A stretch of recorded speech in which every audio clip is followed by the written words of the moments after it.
ready. So, magluluto pala ako ng bihon. So, paano ko naman dito? So, merong carrots, capsicum, and yung sayote. Capsicum.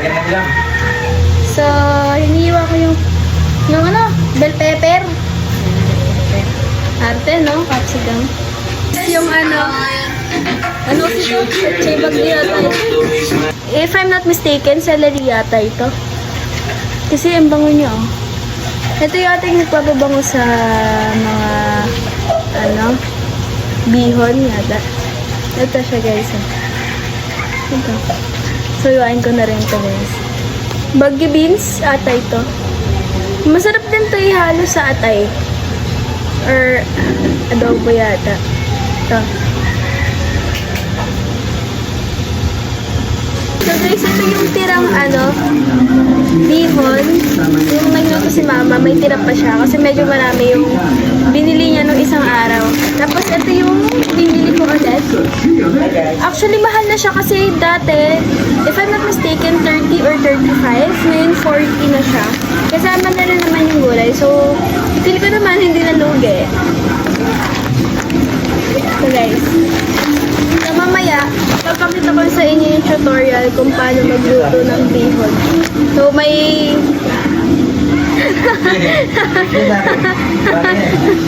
may asungot na sa likod. So yan. Wait lang, mamaya ulit. Yun na naman. Is yung garlic. So, ito rin is yung onion. White onion yung ginagamit ko, guys.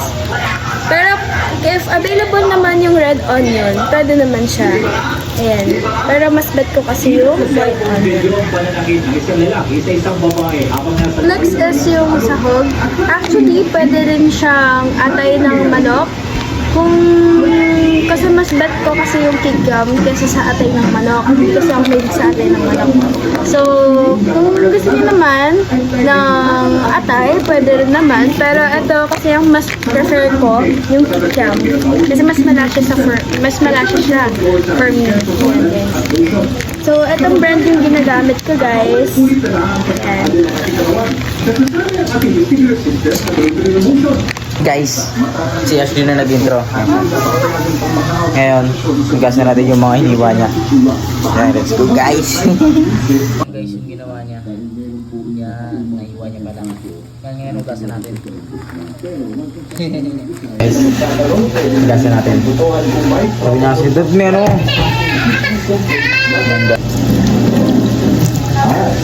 So, first is yung oil.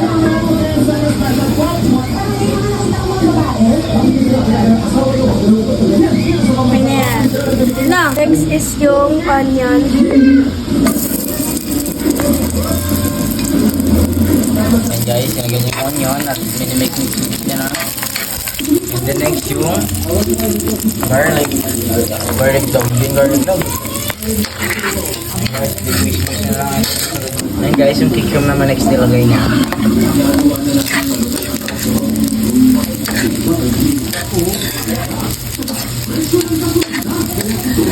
Sarap.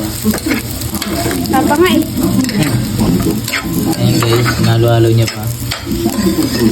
Then, sunod niya itong gulay. Ayan mga guys, nalagay niya na. So, iba-iba yung way ng pagluluto ng bihon. So, for me, mas inuna ko yung gulay kasi sa bihon. So, lalagyan ko.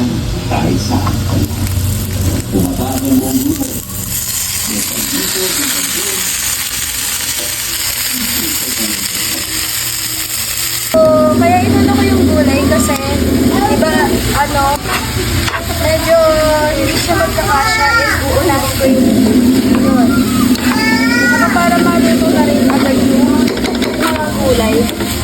So, parang dumampot na rin yung gulay, kaya medyo madali ko na pagbutin yung bihon. Kahit ganito guys, pwede nyo na utanan eh. Kapag mo niya guys. Dahil doon siguro sa celery. So, lalagyan ko na ng water. Ito guys.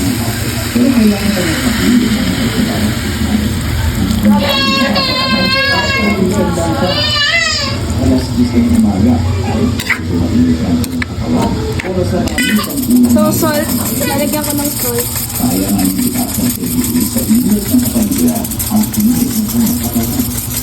Tsaka, pepper.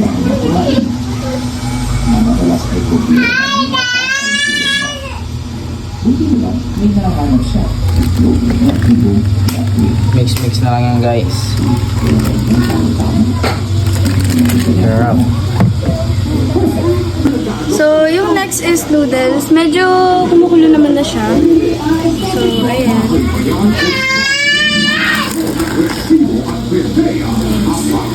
Ito yung tira ni Mama. Kaya medyo durug-durug siya. Ay, medyo durug-durug siya.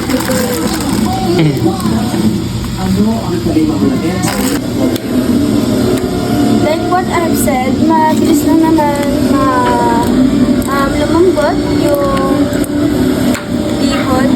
Bihon ba yun? Ay, kanton pala. Yan! Sarap na guys. Busog na naman si Raven. Siyempre, luto mo yan.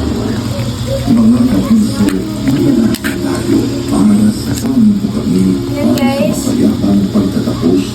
Ayan, sabi ko na, diba? Ayan, medyo lumalambot na rin siya. So, dadagdag ko pa yung isa pa na box. So, hindi pinakita ko sa inyo yung bagong bili. So, ito medyo okay. Ito yung kasi bagong bili siya. Yeah.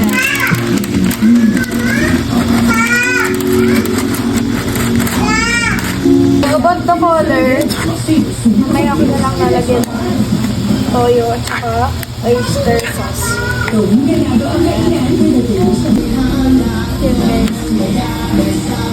So yun guys, lalagyan niya na yung oyster sauce. Pangs, baka malagyan siya. Lagyan mo yung oyster sauce, Pangs. Sige ko. So, lalagay ko muna yung oyster sauce.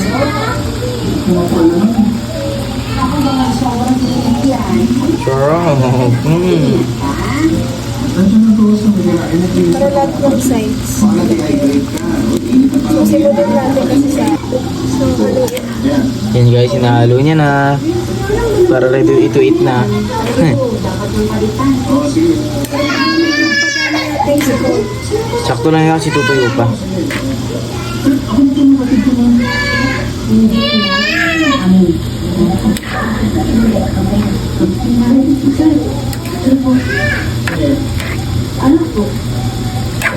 Sarap. And guys, already done finish our cooking. So, titikman niyo na yung luto ko, guys. Nilagyan ko pala ng toyo, hindi lang nakita sa video. Ito lang ba? Tikman mo. Tikman natin guys. Let's go. Mukhang masarap. Tikman natin yung luto eh. Thanks. Kung masarap, ito. Tikman natin. Alam ko naman masarap to kahit di ko patikman kasi alam mo na chef yan eh. Ayan guys. Tikman natin.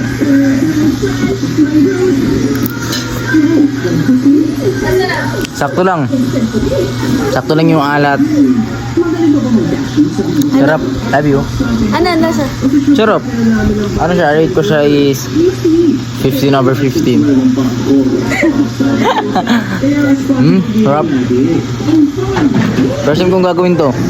Siya lang napagpagawa sa akin sa buong career ko sa pagbablog. Yung may, may taste. Sa buong career ko sa pagbablog, ngayon ko lang nagawa to. May food taste pa. Pinaglutuan ng girlfriend. Sarap, sobra. The best.